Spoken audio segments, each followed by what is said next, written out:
కాకతీయ వంశానికి చెందిన అత్యంత ప్రసిద్ధ రాణి రుద్రమదేవి.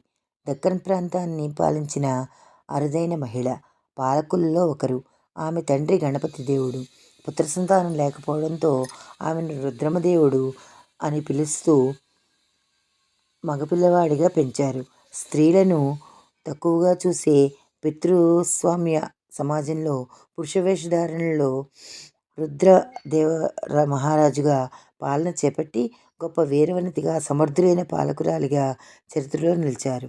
గణపతి దేవుడు మరియు సోమాంబల కుమార్తె చిన్నతనం నుంచే ఆయుధ విద్యలు, రాజనీతిలో శిక్షణ పొందారు. 1259లో తన తండ్రి గణపతి దేవుడితో కలిసి సహపాలకులుగా అధికారంలోనికి వచ్చారు. నిడదవోలు తూర్పు చాళుక్య వంశానికి చెందిన వీరభద్రుని వివాహం చేసుకున్నారు.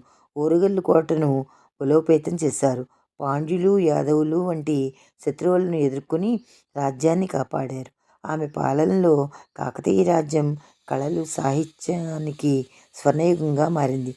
1289లో ప్రాంతంలో శత్రువులతో జరిగిన యుద్ధంలో ఆమె మరణించినట్లు చరిత్రకారులు భావిస్తున్నారు. తన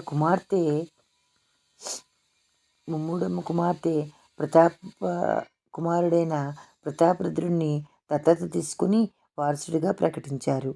రుద్రమదేవి తెలుగువారి పౌరుషానికి, స్త్రీశక్తికి ప్రతీకగా ఇప్పటికీ నిలిచి ఉన్నారు. రుద్రమదేవి స్త్రీ అయినప్పటికీ పురుషులకు మించిన ధైర్యంతో రాజ్యాన్ని చారిత్రాత్మకంగా ప్రకటించిన మహావనిత.